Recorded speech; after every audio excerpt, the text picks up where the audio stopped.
नाशिकमधील पंचवटी भागामध्ये वेगवेगळ्या घरांच्या दारात अनेक पत्रके अडकली आणि त्यामध्ये जातीय तेढ निर्माण करण्याचा प्रयत्न केला आहे। त्याचा रिपब्लिकन पार्टी ऑफ इंडियाच्या वतीने सातारा जिल्हाधिकारी कार्यालयासमोर आज सोमवारी 24 जून रोजी दुपारी 1 वाजता निषेध करण्यात आला।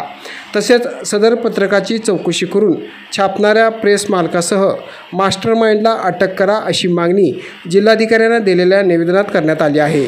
यावेळी रिपब्लिकन पार्टी ऑफ इंडियाचे जिल्हाध्यक्ष दादासाहेब ओहाळ, सोमनाथ धोत्रे, पूजा साळुंके, मनीषा खरात, सलीम बागवान, अतुल कांबळे आदी कार्यकर्ते मोठ्या संख्येने उपस्थित होते।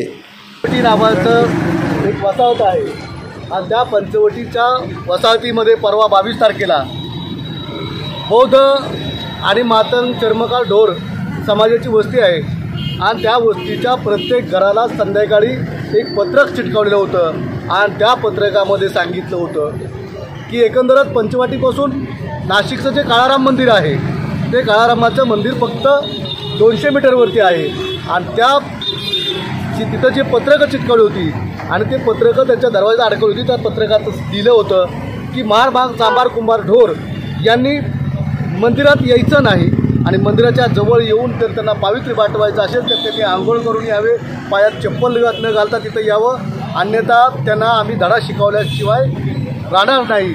जर आमचे काळेराम बाटला तर आम्ही त्यांना पूर्वीचे दिवस आणू अशा प्रकारचा मजकूर लिहिला होता।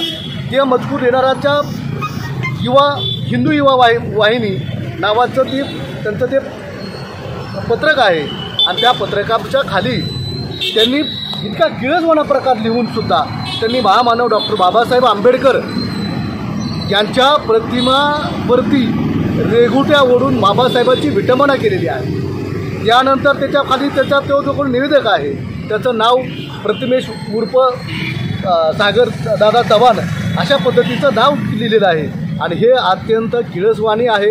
एकंदर हा महाराष्ट्र हा पुरोगामी महाराष्ट्र आहे। या पुरोगामी महाराष्ट्रामध्ये 5000 जाती बाबासाहेब आंबेडकरांच्या संविधानामुळे एकत्र गुण्यागोविंदाने नांदत आहेत आणि जर पुन्हा कुणी असं जातीच्या नावावरती, धर्माच्या नावावरती, देवाच्या नावावरती माणसामध्ये जर भांडणं लावण्याचा प्रयत्न करत असेल, द्वेष निर्माण करायचं लावत असेल तर रिपब्लिकन पक्ष कधी स्वस्त बसणार नाही। आमचे युवक आघाडी, महिला आघाडीचे सर्व आम्ही प्रमुख पदाधिकारी एकत्र झालेलो आहे। येणाऱ्या काळामध्ये जर कुणाला वाटत असेल की देव आमचा आहे तिथं त्या जातीनं या धर्माच्या लोकांनी जायचं नाही तर निश्चित आम्ही जाऊ, कारण भारतीय संविधानामध्ये धर्माचं स्वातंत्र्य, फिरण्याचं स्वातंत्र्य आणि प्रत्येकाला आपल्या आपल्या जाती धर्माचं देवाचं जे काही उदं करण्याचं जे स्वातंत्र्य आहे ते डॉक्टर बाबासाहेब आंबेडकरांनी दिलेलं आहे।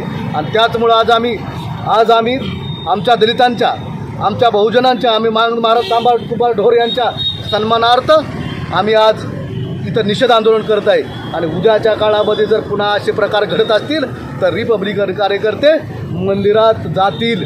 मंदिरात आम्हाला मंदिर म्हणजे देवासाठी आम्ही जाणार नाही, पण बाबासाहेबांनी काळारामाचं जे आंदोलन केलं होतं ते माणुसकीसाठी केलं होतं की जर एखाद्या मंदिरामध्ये कुत्रे मांजरांना, डास मच्छरांना जाण्याची संधी आहे तिथं तर माणसाला तिथं जाण्यास कुणीही मज्जाव करू शकत नाही, म्हणून बाबासाहेब आंबेडकरांनी आंदोलन केलं होतं। त्यामुळं आम्हीही बाबासाहेबांचे अनुयायी आहे। आम्हाला माणुसकी म्हणून सर्वांना सर्व धर्म समभाव आणि कुणीही कुठंही जाऊन वास्तव्य करू शकतो, कुठलीही पूजा अर्चना करू शकतो, अशा प्रकारचं हे धोरण बाबासाहेबांचं आम्ही अंगीकारलेलं आहे आणि त्यामुळं आम्ही एक विना पुढचे आंदोलन हे इथं प्रत्येक जिल्ह्यामध्ये जिथं जिथं रामाचं मंदिर आहे त्या रामाच्या मंदिरामध्ये आम्ही प्रवेश करून, तिथं गाभाऱ्यात प्रवेश करून आम्ही ते आंदोलन येणाऱ्या काळामध्ये सक्सेस करू।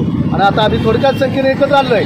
येणाऱ्या काळामध्ये ही संख्या आमची निश्चित वाढेल आणि प्रत्येक तालुक्याच्या ठिकाणी आमच्या महिला आंदोलन कार्यकर्ते, युवक कार्यकर्ते जाऊन आंदोलन करतील एवढं मात्र निश्चित।